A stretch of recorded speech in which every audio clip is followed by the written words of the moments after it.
আপনার পার্টনার এই মুহূর্তে কী ভাবছে চলুন দেখে নিই। আপনার পার্টনার মনের মানুষ কী ভাবছে। টেম্পারেন্স, এই মুহূর্তে উনি নিজেকে ব্যালেন্স করছে যাতে আপনার কাছে আসতে পারে। এই মুহূর্তে হতে পারে ওনার সব কিছু ইনব্যালেন্স হয়ে আছে, উনি নিজেকে সামলাতে পারছেন না। নিজের যে অবস্থা, নিজেরকে পরিবর্তন করতে চাইছেন আপনার জন্য আর নিজের জন্য, অবভিয়াসলি নিজের জন্য আর আপনার জন্য, আপনাদের একটা ফিউচারের জন্য। তো এই মুহূর্তে নিজেকে ব্যালেন্স করার চেষ্টা করছেন, সিরিয়াস হওয়ার চেষ্টা করছেন নিজের লাইফ নিয়ে। অ্যাকচুয়ালি উনি অনেক সময় নিজের লাইফ নিয়ে সিরিয়াস নন। যেটা দেখতে পাচ্ছি 5 অফ ওয়ান্ডস, ওনার মাইন্ডে নানান রকম জিনিস চলছে একই সঙ্গে। হতে পারে ওনাকে কেউ আপনার বিরুদ্ধে নানানভাবে বলছে না, বাট উনি কিন্তু ফোকাস থাকার চেষ্টা করছেন আপনার জন্যই।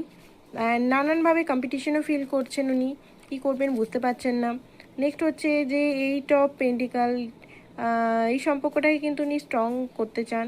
ঠিক আছে, হতে পারে উনি কোনোভাবে আপনাকে সেটা দেখাচ্ছেও, কোনোভাবে রিলস করে বা কিছু করে, অ্যান্ড এফোর্ট দিতে চান। এমন নয় যে উনি এফোর্ট দিতে চান না, কারণ এটা উনি বুঝতে পেরেছেন যে বিনা এফোর্টে কোনো কিছু হয় না। উনি এতদিন এফোর্ট দেননি, এফোর্টলেসলি উনি কিন্তু আপনাকে শুধু পেয়ে গেছেন। আপনি এতদিন এফোর্ট দিয়েছেন, এটা উনি ভালোভাবে বুঝতে পারছেন। তো উনি এখন এফোর্ট দিতে চান। এখানে যেটা দেখতে পাচ্ছি কিং অফ পেন্টিকাল, ওনার মধ্যে একটা জিদ ধরে গেছে যে হ্যাঁ আমাকে এখানে সব কিছু ঠিক করতে হবে অ্যান্ড এই ভালোবাসাটাকে সাকসেস করতে হবে। স্লো হলেও স্টাডি করতে হবে, মানে এই ভালোবাসাটা হয়তো স্লো, উনি হয়তো নিজের ভালোবাসাটাকে হয়তো দেখাতে পারছেন না, বাট ভালোবাসাটা কিন্তু খুব ডিপ আপনার প্রতি।